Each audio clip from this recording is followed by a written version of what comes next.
Bismillahirrahmanirrahim. Assalamualaikum warahmatullahi wabarakatuh. Alhamdulillahirrabbilalamin. Allahumma sholli ala Muhammad wa ala ali Muhammad. Saya selalu doakan semoga Allah selalu mudahkan hidup Anda, selalu diberikan kesehatan, kelancaran rezeki, dan yang lagi banyak hutang saya doain bismillah ya Allah, hutang Anda dilunaskan oleh Allah Subhanahu wa taala. Yang penting yakin dan libatkan Allah. Ini hanya perkara waktu. Kalau selama ini Anda sudah berdoa, sudah riyadhah, ngamalin sholawat, baca Quran, pokoknya sudah melakukan ikhtiar langit secara maksimal, dan Allah belum ada tanda-tanda pertolongan Allah datang, atau belum dapatkan keajaiban, atau belum ada sedikit pun kelihatan tanda-tanda akan pertolongan Allah datang, saya katakan sabar. Jangan berburuk sangka. Jangan berburuk sangka. Ini hanya perkara waktu. Ketika Anda sudah berusaha riyadhah, melakukan jalur langit untuk meraih pertolongan Allah, belum ada tanda-tandanya, coba diintrospeksi lagi, dicek lagi. Misalnya Anda sudah riyadhah nih selama 40 hari gitu, Anda tahajud, duha, ngamalin sholawat gitu ya, tapi kok belum ada tanda-tanda pertolongan Allah datang, coba cek, introspeksi diri. Riyadhah yang Anda lakukan di sebelum-sebelumnya ini mungkin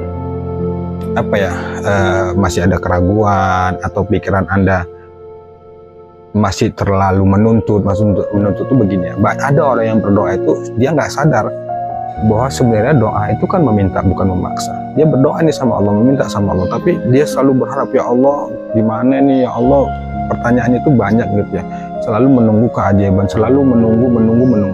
Ya memang benar, kita tuh menunggu pertolongan Allah Subhanahu wa taala, tapi kadang-kadang kita terlalu berpikirnya tuh tentang keajaiban, karena mungkin kita banyak lihat testimoni ya, mereka ngamalin sholawat dapat keajaiban, kita kok enggak, kita sudah sholawat nih tapi nggak dapat keajaiban. Nah, bisa jadi kalau Anda terlalu memikirkan keajaiban itu artinya, ya bahasa saya ya memaksa, karena ini secara pengalaman ya, karena saya juga dulu begitu, udah ngamalkan ini sudah tahajud, semuanya sudah saya kerjakan, kok nggak ada ya. Tapi setelah saya cek, dan pesan guru saya itu bilang, kalau beribadah kepada Allah, bersolawat atau mengamalkan amalan apapun, silahkan berharap keajaiban, silahkan benar-benar berharap pertolongan Allah itu datang, tapi pikirannya jangan serta-merta itu kesana terus, keajaiban, jangan. Nah, makanya saya pernah di video-video sebelumnya, bahkan selalu saya katakan bahwa coba cek, bisa jadi riyadhah Anda itu niatnya hanya ingin lunas hutang, hanya ingin meraih impian Anda aja. Salahkah itu? Nggak salah. Tapi Allah lebih tahu dari diri kita. Bisa jadi nih, kalau Allah langsung lunasin hutang Anda, atau kalau Allah langsung mengabulkan doa-doa Anda, bisa jadi Anda nggak mau tahajud lagi, nggak sholawat lagi, yang tadinya Anda rutin sholawat, bangun malam tahajud gitu, dikabulkan sama Allah doa-doa Anda nih, lantas Anda pun lupa sama Allah, nggak tahajud lagi, nggak sholawat lagi. Nah, Allah nggak mau itu. Yang Allah inginkan bagaimana hati kita ini benar-benar tulus, ikhlas karenanya, sehingga ketika nanti Allah sudah kasih keajaiban, mengabulkan doa-doa kita, mewujudkan impian-impian kita pun nggak lupa sama Allah. Nah, makanya saya katakan tadi, coba cek, introspeksi diri dulu ya teman-teman semuanya. Lagi banyak hutang, ingin lunas hutang, ingin hidup dimudahkan, ingin keluar dari masalah, ingin rezeki dilancarkan, banyak-banyak sholat taubat teman-teman semuanya. Khusus bagi Anda saat ini yang lagi dikejar-kejar hutang, lagi ketakutan, lagi kebingungan, saya katakan teman-teman semuanya sekali lagi ya, sholat taubat, banyak-banyak sholat taubat, banyak-banyak minta ampun sama Allah. Kan selalu saya sampaikan ya, bahkan guru-guru kita gitu ya, ketika kita dihadapkan pada masalah itu, kita bisa belajar bagaimana kisahnya Nabi Yunus tuh kan, ketika dalam perut ikan, dalam keadaan gelap, pengap, nggak ada cahaya, nggak ada lampu, nggak ada pintu, apa yang beliau lakukan? Beliau nggak minta keluar dari dalam perut ikan itu, tapi yang beliau lakukan apa? Berdoa minta ampun sama Allah. La ilaha illa anta subhanaka inni kuntu minaz zalimin. Itu yang beliau lakukan. Nah, Anda pun begitu. Lakukan sholat taubat teman-teman semuanya. Setiap selesai sholat wajib, misalnya sholat zuhur gitu ya, selesai sholat zuhur, sholat taubat 2 rakaat. Malam hari sholat taubat teman-teman, banyak minta ampun. Makanya dulu doa saya ya, bahkan sampai hari itu saya selalu bilang, saya selalu doa ke Allah tuh begini, ya Allah, jika memang kesulitan, kesusahan hidupku ini, banyaknya hutangku ini disebabkan karena dosa dan kesalahanku, ampuni aku ya Allah. ampuni aku ya Allah. Udah, beristighfar.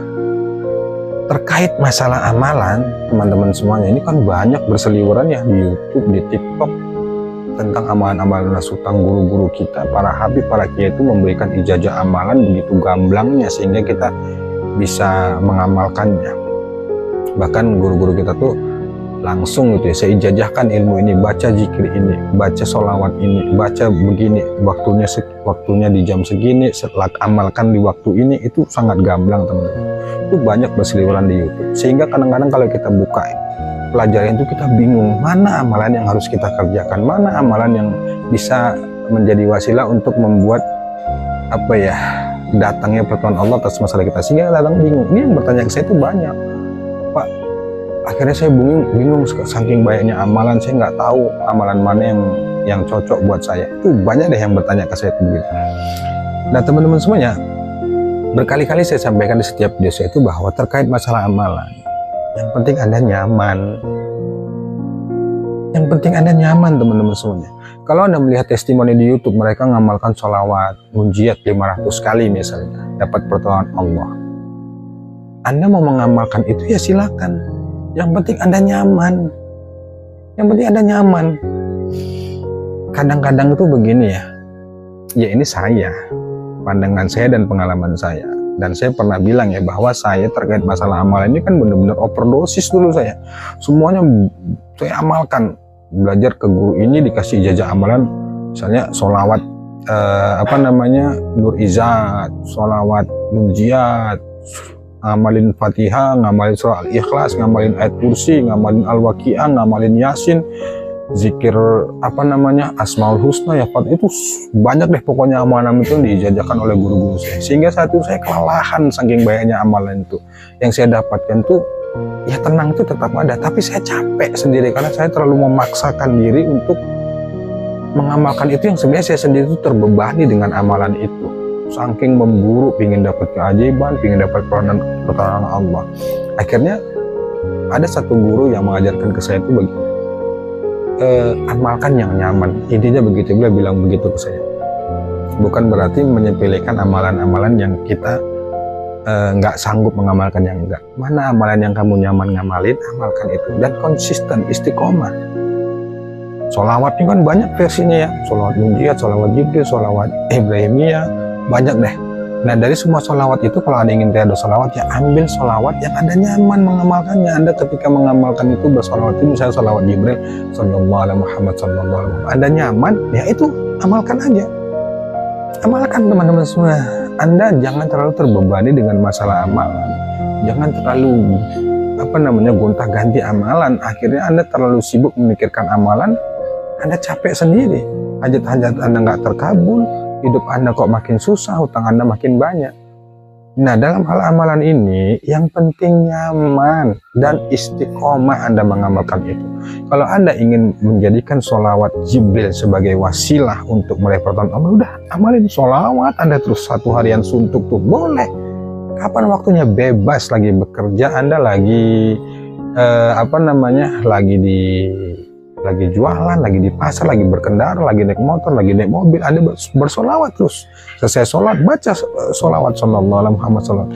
Yang penting istiqomah. Perkara pertolongan Allah, saya katakan sabar dan baik sangka. Bukan amalannya yang salah. Pak, saya sudah ngamalin istighfar seperti yang Bapak bilang, selesai tahajud, tapi kok pertolongan Allah nggak datang. Pak, saya sudah ngamalin sholawat satu hari itu 5.000 bahkan 10.000 lagi, 10.000, tapi kok nggak datang pertolongan Allah. Pak, saya sudah baca Waqi'ah, Pak, saya sudah baca Yasin, Pak, saya sudah lakukan ini dan itu kok pertolongan Allah belum datang. Itu tadi saya katakan bukan amalannya yang salah. Ente yang terlalu terburu-buru dan secara nggak sadar Anda itu memaksa Allah harus mengikuti apa yang Anda inginkan. Itu nggak bisa. Kita harus sadar diri, kita ini hamba. Bukan amalannya yang salah, tapi Anda yang terlalu terburu-buru, maunya itu serba instan, maunya itu seperti apa yang Anda inginkan. Nggak bisa teman-teman semuanya. Sabar, ikhlas, ridho, baik sangka sama Allah, itu sedikit Anda amalkan, tapi Anda merasa nyaman, Anda tenang, Anda istiqomah, itu jauh lebih bagus dibanding Anda ngamalkan sholawat jibril 10.000, sholawat menjihad 500, Al-Waqiah dibaca sekian kali, Fatihah dibaca sekian kali, tapi hati Anda di sana nggak ada keikhlasan, nggak ada sabarnya, nggak ada ridhonya, nggak ada baik sangkanya. Ini sama aja Anda mengatur Allah tuh.